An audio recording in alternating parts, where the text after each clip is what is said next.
اور ان کے خلاف بھی پروسیکیوشن چل رہی ہے.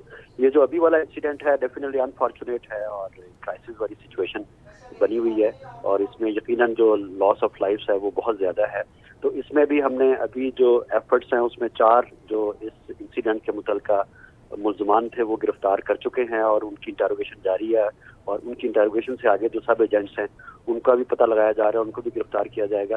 آپ کے چینل کے توسط سے میری درخواست ہے تمام.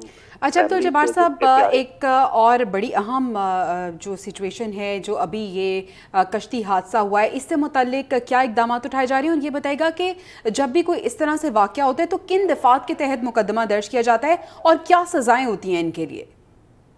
جی اس میں جیسے بتا رہا تھا کہ جی اس والے انسیڈنٹ میں جیسے ہی پتہ چلا, چونکہ ہمارا ایک لنک آفس گریس میں بھی ہے FIA کا, تو وہاں سے جیسی انفارمیشن آئی ہے تو ہم نے جو اسمگلرز یہاں پر تھے ان کو گرفتار کیا ہے. 4 ابھی تک گرفتار ہو چکے ہیں اور ان کی انٹروگیشن آگے جاری ہے. جو سیکشن آف لا ہے اس میں جو prevention of smuggling of migrants act ہے اس کے تحت, اور اس میں ایگریویٹڈ سیکشن لگے گا کیونکہ اس میں جان بھی گئی ہے, تو لہٰذا اس کی سزا جو ہے وہ عمر قید کے برابر ہے.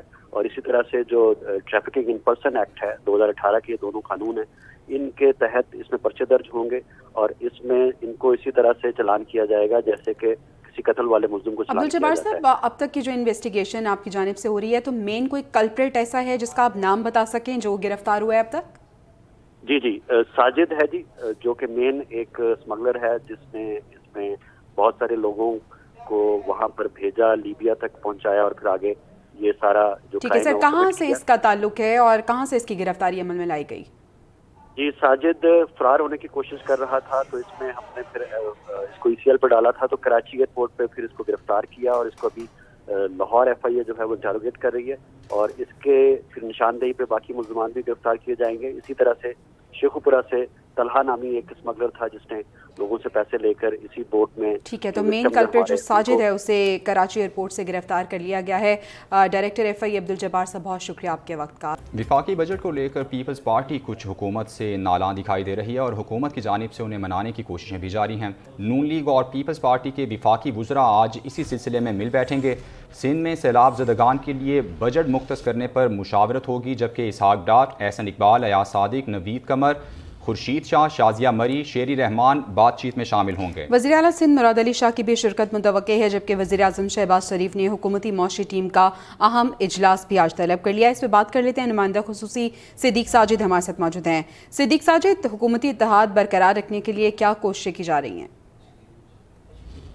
جی کوشش یہی ہے کہ آج وزیر اعظم شہباز شریف نے لاہور سے اسلام آباد پہنچتے ہی جو ہے وہ اجلاس بلا لیا ہے معاشی ٹیم کا, جس میں جو ہے وہ معاشی ٹیم بھی شریک ہوگی اور ساتھ ہی ساتھ پیپلز پارٹی کے جو وزراء ہیں وہ بھی شامل ہوں گے. وزراء کا کہنا ہے کہ بلاول بھٹو زرداری کی بھی آج وزیر اعظم سے ملاقات کا امکان ہے, اور اب سے تھوڑی دیر بعد یہ اجلاس شروع ہو جائے گا, اور اس اجلاس میں جو پیپلز پارٹی کے تحفظات ہیں ان کا تفصیلی طور پر جائزہ لیا جائے گا. خاص طور پر جو سندھ کے سیلاب زدگان کی بحالی سے متعلق فنڈز مختص نہ کرنے کا معاملہ ہے اس کے اوپر جو ہے وہ گفتگو شنید ہوگی, اور حکومتی معاشی ٹیم بھی وزیر اعظم کو اپنے نقطہ نظر سے آگاہ کرے گی, جبکہ پیپلز پارٹی کی بھی جو موقف ہے وہ بھی. ٹھیک ہے, بہت شکریہ صدیق ساجد, اپڈیٹ کیا آپ نے.